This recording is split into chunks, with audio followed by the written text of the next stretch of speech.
Dans notre vie professionnelle, il y a des moments où on peut se sentir totalement perdu et je sais de quoi je parle.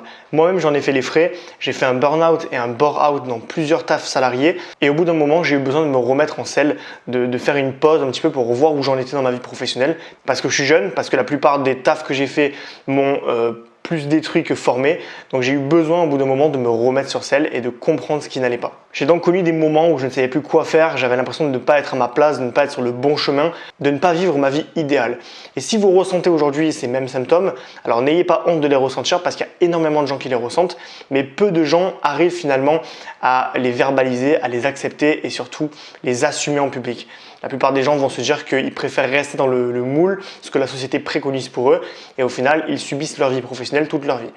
Aujourd'hui, vous êtes dans une situation où vous ne vous sentez pas bien dans votre travail, vous ne vous sentez plus bien dans votre vie professionnelle, et donc on va réfléchir ensemble comment sortir de cette mauvaise passe et surtout comment rebondir dans le bon sens pour ne pas que ça se reproduise indéfiniment. Donc dans cette vidéo, je vais vous partager mes meilleures solutions, mes meilleurs conseils pour repartir de plus belle. Mais avant de commencer cette vidéo, je me présente, je m'appelle Johan, je suis un ancien cadre dans le domaine du web marketing et j'ai quitté ma vie de salariat, ma vie enchaînée de métro, boulot, dodo pour vivre de ma passion et gagner ma vie de manière totalement indépendante. J'ai quitté ma vie de salarié et je me suis mis à mon compte pour finalement gagner de l'argent de manière passive en travaillant des sources de revenus passives qui vont me permettre du coup de gagner de l'argent à long terme, pendant longtemps, avec un effort à court terme. Donc si vous avez la volonté de travailler moins et de vivre mieux, c'est-à-dire donc de gagner de l'argent en faisant moins d'efforts et donc en retrouvant vos libertés fondamentales, n'hésitez pas à vous abonner aux emails privés. Plusieurs fois par semaine, je vous envoie mes meilleurs conseils pour gagner en liberté financière, géographique et temporelle.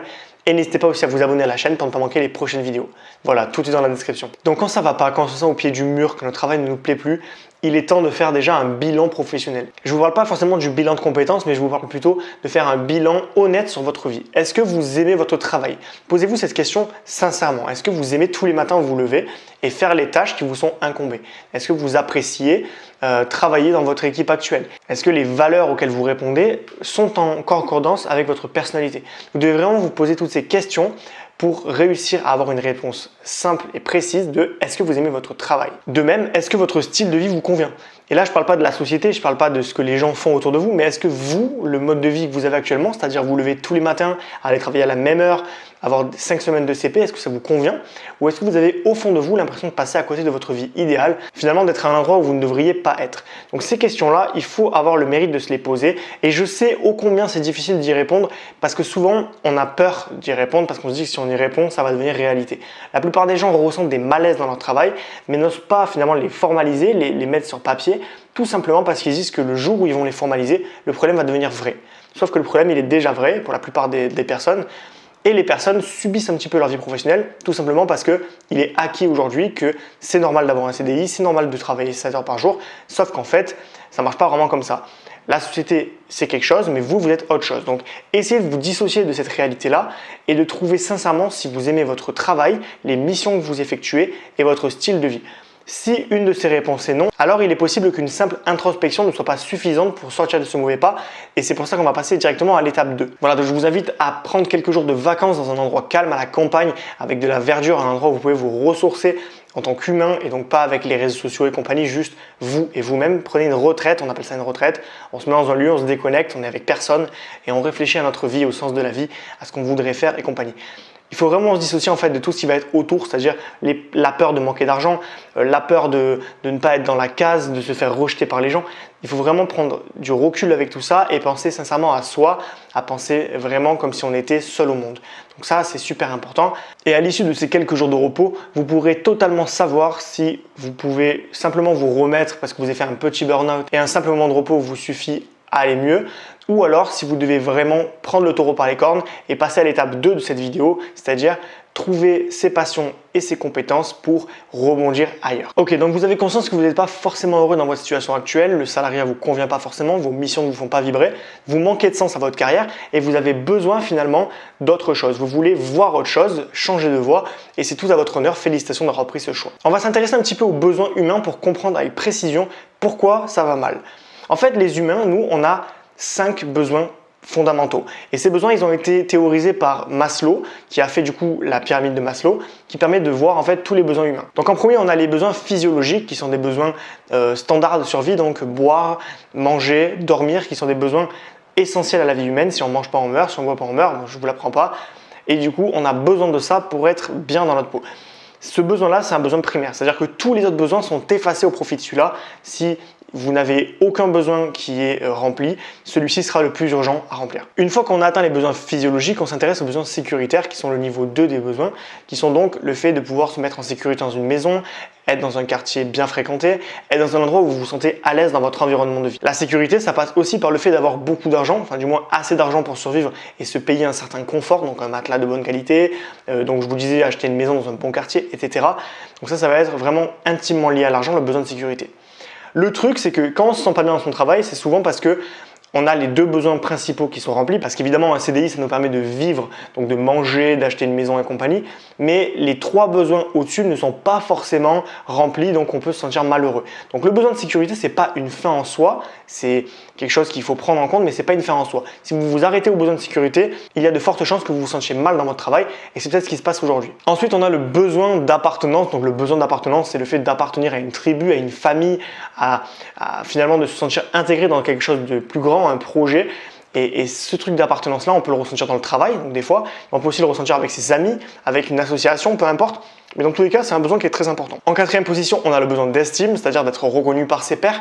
Donc des fois, il y a des personnes qui vont être bien gradées en CDI, qui vont avoir des postes, par exemple de chef de projet comme j'ai pu l'être, ou alors de docteur et compagnie, qui vont se sentir à l'aise à ce niveau-là parce que le besoin d'estime, ils vont être reconnus par la société. On va dire que le fait qu'ils aient un diplôme, ça les valide.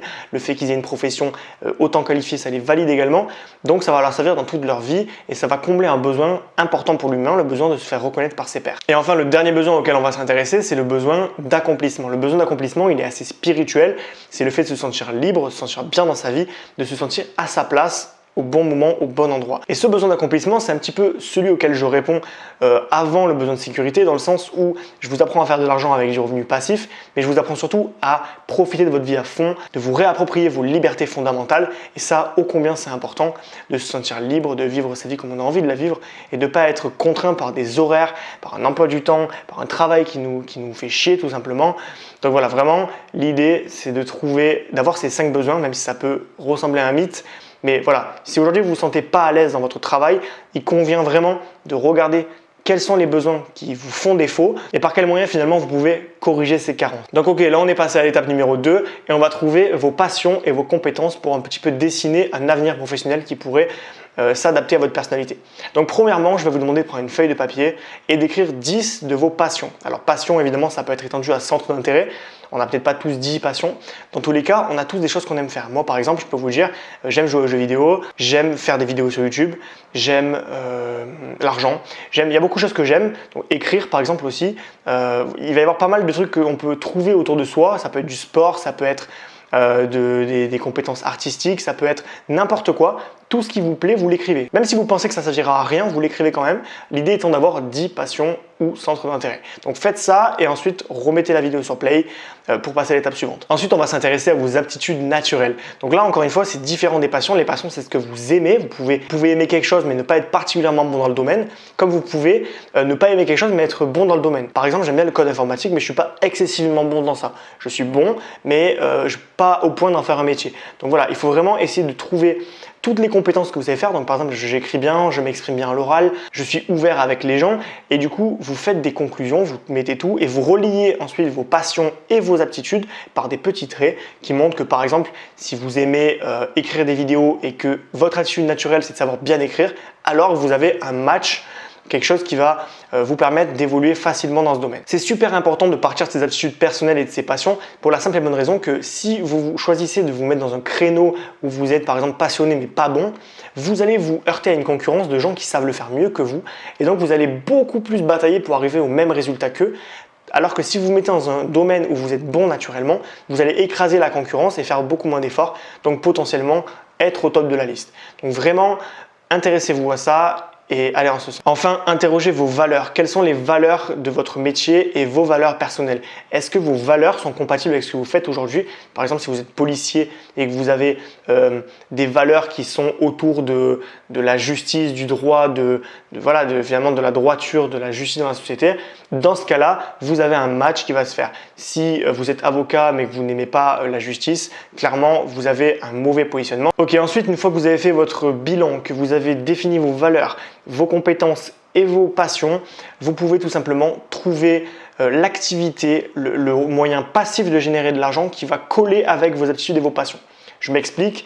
J'ai fait une playlist sur cette chaîne où il y a à peu près 20-30 vidéos, donc ça dépend à quel moment vous regardez cette vidéo, dans lesquelles je montre tous les moyens de faire des revenus passifs. Des revenus passifs, qu'est-ce que c'est? C'est on fait un effort à court terme pour créer de la valeur et cette valeur, on la vend automatiquement sur des marketplaces qui nous permettent à long terme de gagner de l'argent sur quelque chose qu'on a fait à court terme. Donc concrètement, on fait un effet levier. Je crée quelque chose aujourd'hui qui va travailler pendant 1, 2, 3, 10 ans et qui va me rapporter de l'argent en continu. C'est ce que je fais aujourd'hui. Ça me permet de vivre totalement sans travailler plus pour gagner la même chose. Donc aujourd'hui, je vous invite à faire pareil et je ne vais pas vous citer tous les moyens de faire de l'argent parce qu'il y en a plein, mais je vais vous mettre un lien vers cette playlist qui va apparaître ici. Ça va permettre justement de pouvoir voir ce qui correspond à vos valeurs. Si par exemple, si vous savez bien écrire et que vous aimez écrire, dans ce cas-là, écrire un e-book est peut-être le moyen passif pour gagner de l'argent qu'il vous faut. Et vous devez vraiment vous intéresser à ça, c'est super important. Et ça va vous permettre de vous libérer du salariat et donc de gagner en liberté fondamentale, financière, géographique et temporelle et donc d'atteindre le 5e palier finalement de besoins fondamentaux qui est le besoin d'accomplissement et donc de trouver votre voie et d'arrêter de subir un modèle de travail, un rythme de travail, des missions qui ne vous correspondent pas. Voilà, l'idée c'est vraiment de créer de la valeur sur Internet pour des gens qui ont besoin d'être aidés. Donc par exemple, si vous aimez le yoga et que vous savez bien écrire, vous pouvez créer une formation sur le yoga qui va vous permettre d'aider les gens qui sont stressés pour finalement être moins stressés et avoir une meilleure qualité de vie. Donc vous allez aider des gens, donc ça va vraiment vous allez vous sentir bien dans votre peau, vous allez aimer ce que vous faites, mais vous allez le faire pour vous et vous allez en plus pouvoir profiter de votre vie, de vos proches, de vos passions et finalement de votre vie en général, de votre existence. Donc voilà, c'est la fin de cette vidéo. Je ne vais pas rentrer en plus dans le détail pour ça parce qu'elle est déjà assez longue. En tout cas, n'hésitez pas à vous abonner à la chaîne et à regarder les autres vidéos parce que je parle beaucoup de tout ce qui est autour de la liberté financière. Donc ça peut être vraiment très intéressant si ça vous intéresse.